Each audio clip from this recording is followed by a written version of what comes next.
నమస్తే మేడం. నమస్తే అండి. శ్రీచక్రాన్ని ఎలా పూజ చేయొచ్చు ఏంటి? శ్రీచక్రం, శ్రీయంత్రం, మేరు 3 వేరు.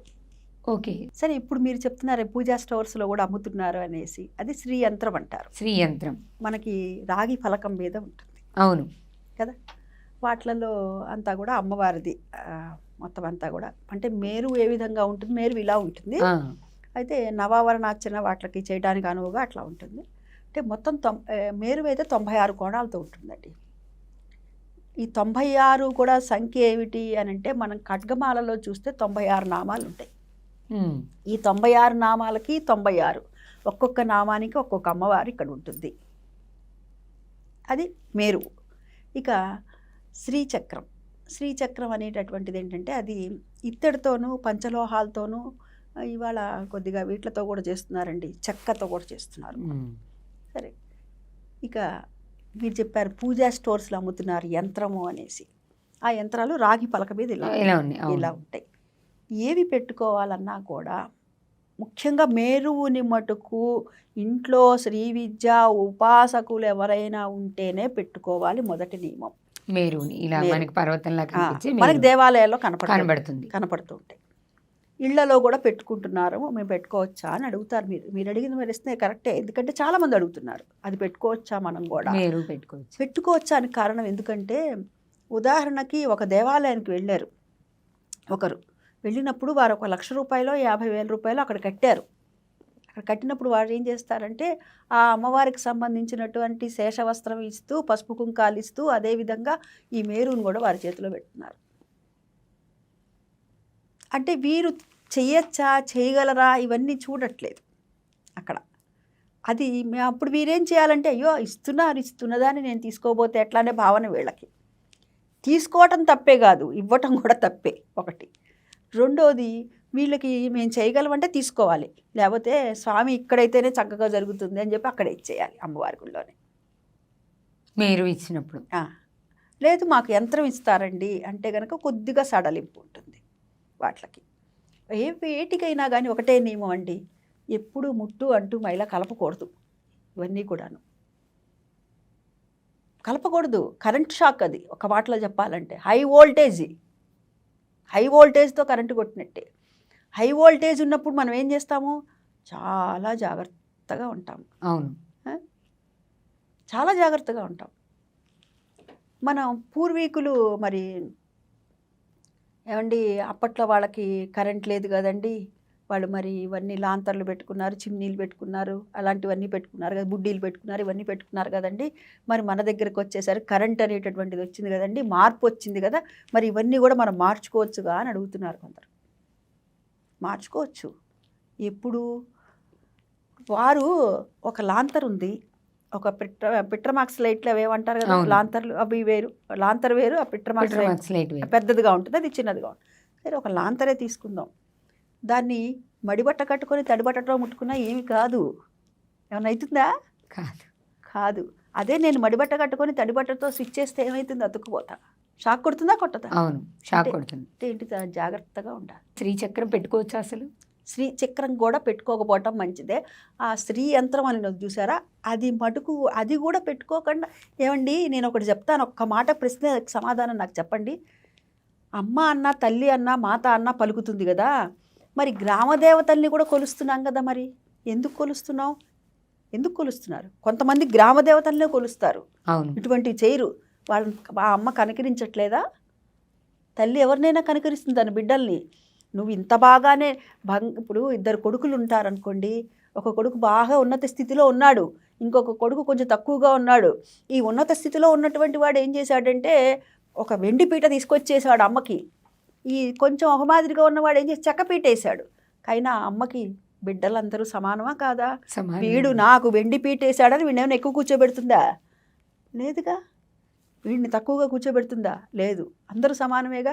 అంటే ఆ అమ్మవారిని మనం గ్రామదేవత రూపంలో చూసినా, కొలిచినా పలుకుతుంది, విగ్రహం రూపంలో కొలిచినా పలుకుతుంది, యంత్ర రూపంలో కొలిచినా పలుకుతుంది.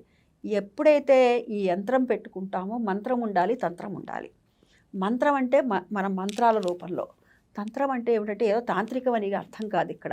ఆ చేసేటటువంటి క్రియ అంతా కూడా సక్రమంగా ఉండాలి. మనం ఒక స్తోత్రము లలితా పారాయణ చేసుకోండి, చక్కగా లలితా సహస్రం చేసుకోండి. అది కూడా మనం అక్షర దోషం లేకుండా చేయాలి. ఏవైనా కానీ ఎక్కడ మనం కరెక్ట్గా కట్ చేయాలి, ఎక్కడ కరెక్ట్గా పలుకుతున్నామా. పలకాలి. అందుకని చివరికి మనం ఏం చెప్తాము, యదక్షర పదభ్రష్టం మాత్రా హీనంతి యద్భవే తత్సర్వం క్షమ్యతాం దేవా నారాయణ నమోస్తుతే అని చెప్పము. మనం ఎక్కడైనా అక్షరదోషాలు ఏమైనా వెళ్ళాయేమో అని భయం కొద్దీ చెప్తాం కదా. మనం చేసే పూజ దానికంటే కూడానండి, నేను చెప్పేది ఏంటంటే, ఇది యంత్రం మీద చేస్తున్నామా, చక్రం మీద చేస్తున్నావా, మేరు మీద చేస్తున్నావా, వీటి మీద కాదు ధ్యాస. మనకి అమ్మ మీద ధ్యాస ఉండాలి. అమ్మ ఇప్పుడు మనలోనే ఉంది అమ్మవారు, లేదా మనలో మన కనుక మనం చూసుకోగలిగితే మనం ఒక స్థాయిలో చేరినట్టే లెక్క. అందుకనే మనకి పెద్దవాళ్ళు విగ్రహారాధన పెట్టింది, మీ నిగ్రహం, కాన్సన్ట్రేషన్ కోసం. ఎందుకంటే గాలి కంటే వేగమైంది మనసు, పరిపరి విధాలు వెళ్ళిపోతుంది. ఇక్కడి నుంచి మనం, మీరు నరసరాపేట వచ్చారు, నేను గుంటూరు వెళ్ళి వచ్చేసా, వెళ్ళిపోతాం మనం అంతే. గాలి కంటే వేగమైంది కదండి మరి మనసు. అందుకని చెప్పి మన పెద్దవాళ్ళు ఇవి పెట్టారు. అయితే నువ్వు ఎంత మోస్తావో అంత మోయాలి.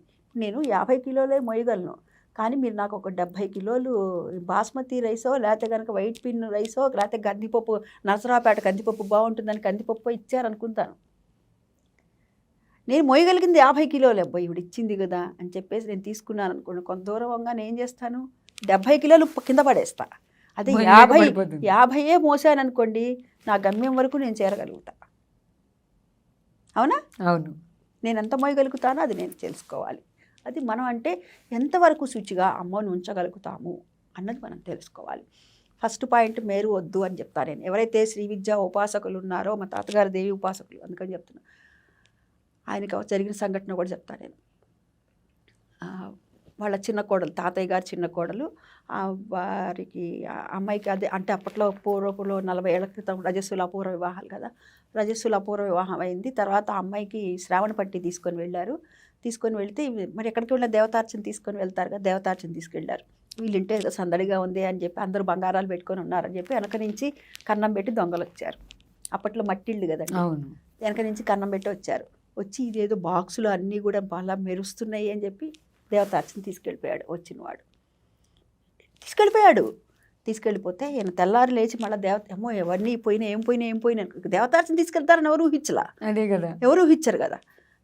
అన్నీ మరి అందులో గంట కానీ డబ్బా కానీ అన్నీ వెండి ఉన్నాయి కదా అనుకున్నాడా, ఏమనుకున్నాడో మెరుస్తున్నాయని తీసుకెళ్ళాడు. తర్వాత ఈయన చూసి దేవతార్చన చేసి మడిగట్టుకుందాం, లేదు దేవతార్చన లేదు. ఇదేంటి దేవతార్చన లేదు, ఇది కూడా తీసుకెళ్ళిపోయారా అనుకున్నారు. తర్వాత నా దేవతార్చన నాకు వస్తే కానీ నేను అన్నం ముట్టనన్నారు. వారం రోజులైంది అన్నం తినలేదు. సరే ఇంకేం చేస్తానులే అని మళ్ళీ తెనాలి వెళ్ళి ఇదివరకులాగా మళ్ళీ చేయించుకుందాంలే అమ్మవారి విగ్రహం అది అని చెప్పి వెళ్ళారట. వెళ్ళి ఇంకా ఆ రోజు వెళ్ళాలనుకుంటుండగానే ఎక్కడైతే దొంగతనం చేశాడో ఆ దొంగ వచ్చి మళ్ళీ అదే డబ్బా ఎట్లాగో తెలుసా, దాని నిండా పువ్వులు పెట్టి అక్కడ పెట్టెళ్ళాడు ఆయన స్పష్టంగా. ఈయన చేయించుకుందాం, తెనాలి వెళ్దాం ఇక అని అనుకుంటున్నారు. ఆ మామగారు కూడా పెందలాడే భోజనం పెట్టేశారు. ఇది ఎవరికో కాదు, మా అత్తగారు అంటే మా వారి వాళ్ళ తాతగారే, అమ్మమ్మ తాతయ్యలు ఉంటారు, మా అత్తగారి వాళ్ళ తండ్రికి జరిగింది. దేవి ఉపాసకులు అన్నమాట. భోంచేసి నేను భోంచేయను అన్నా కదా అని చెప్పారట. నేను వెళ్తున్నానంటే ఇంతలోకి వాళ్ళు, అప్పట్లో ఫోన్లు లేవు కదా 40 ఏళ్ళకి, వాళ్ళు టెలిగ్రామ్ ఇచ్చారట. ఈయన అప్పటికి భోంచేయట్లేదు, వారం అయిపోయింది, ఫోన్ మన ఉత్తరం రాస్తే ఇంకా 10 రోజులు వారం రోజులు పడుతుందేమో అని చెప్పి టెలిగ్రామ్ ఇచ్చారట. ఇంగ్లీష్లో కదా, మరి పక్కన అర్థం కాక పక్కన వాళ్ళని పిలిచి ఏమిటిది రాసిందంటే మీది ఉందిట దేవతార్చన, వాళ్ళు తీసుకొని వస్తున్నారట. ఆ పాట తీసుకురావటమే కాకుండా దాన్ని చక్కగా పువ్వులు పెట్టి పూజ చేసి స్పష్టంగా పువ్వులు కూడా ఉన్నాయి. అట్లా దేవి ఉపాసకులు ఎవరైతే ఉంటారో వారనే కాదమ్మా, అసలు చెప్తున్నాను, దేవి ఉపాసకులు ఎవరైతే ఉంటారో వారు పెట్టుకోవటం మేరు మంచిది. ఈ యంత్రాన్ని అంటారా, మామూలుగా రాగివి దొరుకుతున్నాయి కదా, కొంచెం నియమనిష్టలు పాటిస్తూ కనుక పెట్టుకోవచ్చు. శ్రీచక్రాన్ని అయితే అసలు, శ్రీచక్రాన్ని కూడా వద్దనే చెప్తా తల్లి. నేనైతే కనుక నేను మోయను, నేను పక్కన ఉంటాను, బయట ఉన్నప్పుడు 4 రోజులు కూడా నేను ఇంట్లోకి రాను, ముట్టు అంటూ కలపను, మైలా కలపను, ఇంట్లోకి రాను, నేను వేరే ఉంటాను అనుకున్నప్పుడు పర్వాలేదు. అమ్మ, మీరు చెప్తున్న నియమం కరెక్టే, కానీ ఇప్పుడు మీరే అన్నారు కాలమాన పరిస్థితులను బట్టి. ఇవాళ రేపు అందరం ఉద్యోగాలు చేస్తున్నాం. మరి ఇలా పక్కన ఉండే అవకాశం ఎంతవరకు ఉంటుంది? ఎందుకు ఉండదు? ఇప్పుడు మనసుంటే పరిగెత్తాలి. మార్గం ఉంటుంది. మనసుంటే మార్గం ఉంటుంది. మేము వేరే ఉంటాం మరి. రోజు మరి అందరూ చాలా అసలు అంటారనమాట, నీకు ఉన్న దాంట్లో నువ్వు మడిని ఎంత చక్కగా మెయింటైన్ చేస్తావని. అంటే మనకి మనసు ఉండాలండి, టైం మేనేజ్మెంట్ ఉండాలి అంతే. ఒకసారి మా వారు ఊరికి వెళ్తే నా పిల్ల చిన్నపిల్లలు, ఇప్పుడంటే పిల్ల 4th year, form D 4th year చదువుతోంది, 20 ఏళ్ళు దాటినే. కానీ చిన్నపిల్లప్పుడు మా వారు క్యాంప్ వెళ్ళి 3 రోజులు అనుకున్న, వారం రోజులు అయింది, నాకు బహిష్టాటంకం వచ్చింది. పక్కనే మన వాళ్ళు బ్రాహ్మణులు ఉండేవాళ్ళు, భోజనం పెట్టేవాళ్ళు, వాళ్ళు ఫంక్షన్కి వెళ్ళారు. 3 రోజులు అన్నం తినలే నేను. అన్నం తినలేదు మరి నేను. వంట చేసుకోలేదు. ఎట్టా మనకు అలవాట్లేదు, మరి కలుపుకోగలను. పిల్లలు? పిల్ల ఒక్కతే నాకు. ఆ పిల్లని మటుకు పక్కన వేరే వాళ్ళు ఉంటే, వాళ్ళు కొంచెం తెలిసిన వాళ్ళు ఉన్నారనమాట, వాళ్ళని వచ్చి తీసుకెళ్ళమని, వాళ్ళ ఇంటి పెరుగన్నం అది పెట్టండి మీరు అని చెప్పి పిల్ల వరకు పెట్టించాను. ఇంకా మనసు ఉంటే మార్గం ఉంటుంది. అంతేనండి, మనం వెతుక్కోవాలి. కానీ చాదస్తం అని అనొద్దు, నిజంగా చెప్తున్నాను. పూర్వపు వాళ్ళకి, ఆడవాళ్ళకి ఇన్ని రోగాలు రాలేదండి. ఎందుకంటే వాళ్ళు ఆ 3 రోజులు చక్కగా రెస్ట్ ఇచ్చేవాళ్ళు, వీళ్ళు రెస్ట్ తీసుకునేవాళ్ళు. మనల్ని తక్కువ చేస్తున్నామా అనే భావనలో ఉన్నాం మనం ఉండి, అందుకని చెప్పి స్వయంకృతాపరాధంగా చేతులారా చేసుకుంటున్నాం ఆరోగ్యం. ఎవరైతే రెస్ట్ తీసుకోమన్న సమయం ఉన్నదో ఆ సమయాన్ని మరి విపరీతంగా కష్టపడుతున్నారు అనుకోండి. కష్టపడుతున్నప్పుడు శరీరం బాగా అలసిపోతుంది. అలసిపోయినప్పుడు ఏమవుతుందండి, త్వరగా దెబ్బతినిపోతుంది, ఆరోగ్యం మీద దెబ్బ పడుతుంది. ఈ మెనోపాజ్ సమస్యలు వచ్చిన ఆడవాళ్ళందరినీ ఇదాల రేపు గమనించండి. 35+ ఉన్న ప్రతి వాళ్ళని అడగండి, ఏదో ఒక సమస్య ఉంది. కానీ ఆ 3 రోజులు అలా పక్కకు ఉండడం అనే నియమం వల్ల అప్పట్లో ఉపయోగం జరిగిందమ్మా. ఇప్పుడు అంటుంటారు కదా మూడ్ స్వింగ్స్ అని. ఇప్పుడు ఈ మన పీరియడ్స్కి ముందు ఆడవాళ్ళ మానసిక స్థితి సరిగా ఉండట్లేదు అని. ఆ పూర్వం మీరు విన్నారా ఈ విషయం గురించి? అసలు ఎవరి నోట్లో లేదు, ఈ మధ్య వింటున్నాం ఈ మాట. పూర్వపు వాళ్ళు మేము స్ట్రెస్ ఫీల్ అవుతున్నాం అని ఈ మధ్య వింటున్నాం. నిజమే, అవును. స్ట్రెస్ ఉంటుంది. ముందు 3 రోజులు చాలా డిస్టర్బెన్స్ గా అనిపిస్తుంది, ముట్టుకున్నా చిరాకు వస్తుంది. అవునవును, అదే కాదు, మెనోపాజ్ వచ్చినప్పుడు కూడాను మాకేదో తెలియట్లేదు అనే మాట కూడా వింటున్నాము. బాగా స్వెట్టింగ్ రావడం, వాళ్ళకి ఏం జరుగుతుందో వాళ్ళకి తెలియని స్థితి. ఇలాంటివి ఏమీ ఉండేవి కాదమ్మా. మా ఇంట్లో బోల్డ్ మంది చూశాను కదా నేను. కానీ ఇది సామాజికమైన శారీరక ధర్మం కదా, మరి అప్పుడు లేదు, ఇప్పుడు ఎందుకు వచ్చిందంటారు? అప్పుడు ఎందుకు లేదు అని అంటే, అప్పుడు వారు ఏదైతే నియమం ఉందో ఆ నియమాన్ని నియమబద్ధంగా పాటించేవారు.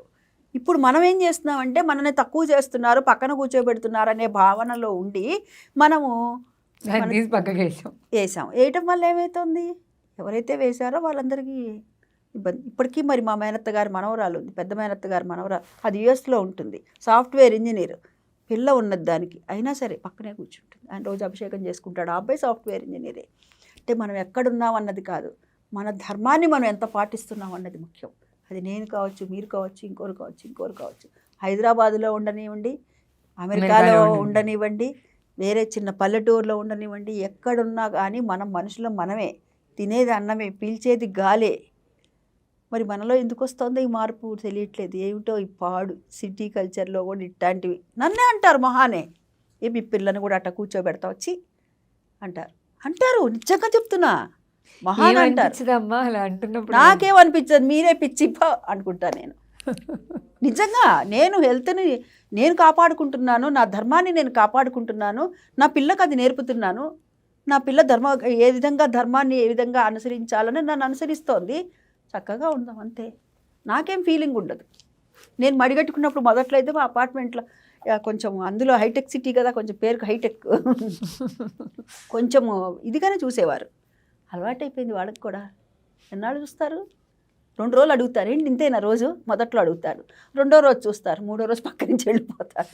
మడిగట్టుకున్నారు ఆవిడ, అలవాటైపోయింది వాళ్ళకు కూడా.